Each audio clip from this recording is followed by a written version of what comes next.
Hi all, അസ്സലാമലൈക്കും. Welcome back to Silna's kitchen.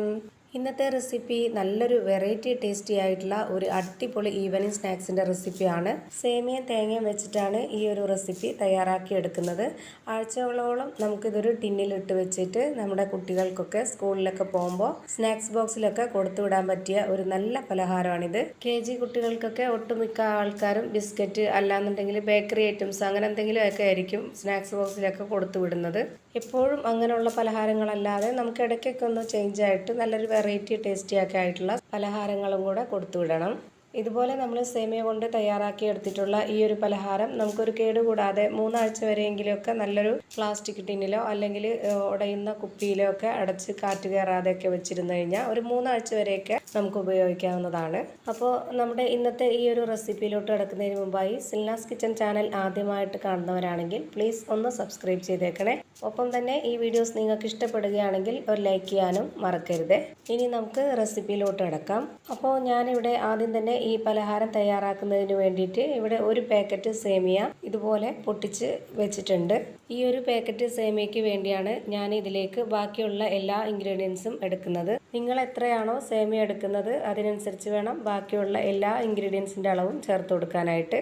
ഇനി നമ്മളിതുപോലെ പൊട്ടിച്ച് വെച്ചിട്ടുള്ള ഈ ഒരു സേമിയ ഇതുപോലെ വലിയൊരു മിക്സിയുടെ ജാറിലേക്ക് ഇട്ട് കൊടുത്തിട്ട് ഒന്ന് പൊടിച്ചെടുക്കുന്നുണ്ട്. ചെറിയ മിക്സിയുടെ ജാറിൽ ഇട്ട് കൊടുത്തിട്ടും പൊടിക്കാം, പക്ഷേ അത് കുറച്ചായിട്ട് ഒരുപാട് ടൈം എടുക്കും. അപ്പോൾ ഇതുപോലുള്ള വലിയതിലാണെങ്കിലും കുഴപ്പമൊന്നുമില്ല. ഞാനിപ്പോൾ വലിയ മിക്സിയുടെ ജാറിൽ കുറച്ചൊന്ന് ഇട്ട് കൊടുത്തതിന് ശേഷം ഇതുപോലെ പൊടിച്ചെടുത്തിട്ടുണ്ട്.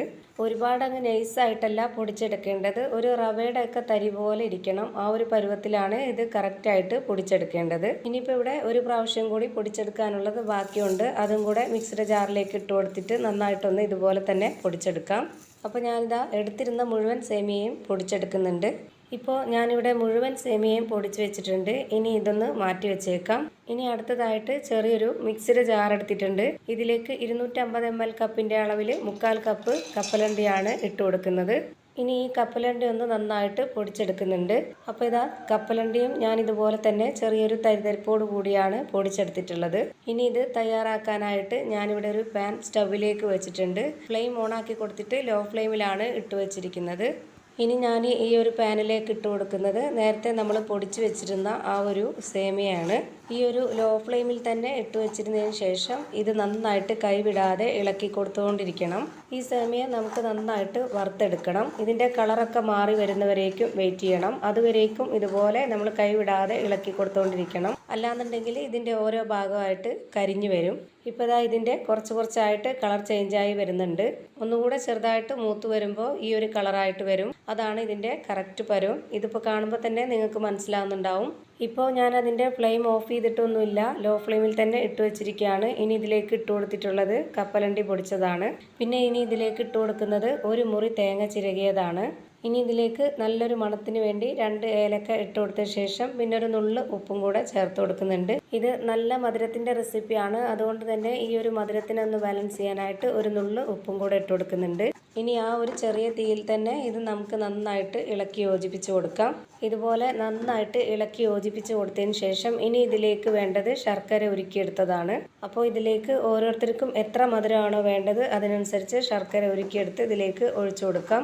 ഞാനിപ്പോൾ ഇവിടെ ഒഴിച്ചു കൊടുത്തിട്ടുള്ളത് 250 ml കപ്പിൻ്റെ അളവിൽ 1/2 കപ്പ് വെള്ളം വെച്ചിട്ട് അതിലേക്ക് 150 ഗ്രാം അളവിലുള്ള ശർക്കര ഇട്ട് കൊടുത്തിട്ട് അതൊന്ന് ഉരുക്കിയെടുത്തിട്ടുള്ളതാണ് ഇതിലേക്ക് ഒഴിച്ചു കൊടുത്തിട്ടുള്ളത്. ശർക്കരയുടെ മധുരം താല്പര്യമില്ലാത്തവർക്ക് പഞ്ചസാര ചേർത്ത് കൊടുക്കണമെങ്കിൽ അങ്ങനെയും ചേർത്ത് കൊടുക്കാം. അത് ഇതുപോലെ കുറച്ച് പഞ്ചസാര എടുത്തിട്ട് വെള്ളത്തിൽ ഉരുക്കിയതിന് ശേഷം അത് ഒഴിച്ചു കൊടുത്താലും മതി. പക്ഷെ അതിനേക്കാളും ടേസ്റ്റ് ശർക്കരയിൽ ചെയ്തിട്ടെടുക്കുമ്പോഴാണ്. ഇപ്പം ഞാനിതെല്ലാം കൂടി നന്നായിട്ട് യോജിപ്പിച്ചെടുത്തിട്ടുണ്ട്. ഇനി നമുക്കിതിൻ്റെ ഫ്ലെയിം ഓഫ് ചെയ്ത് കൊടുക്കാം. ഇനി നമുക്കിതൊന്ന് ചൂടാറാൻ വേണ്ടി വെയിറ്റ് ചെയ്യണം.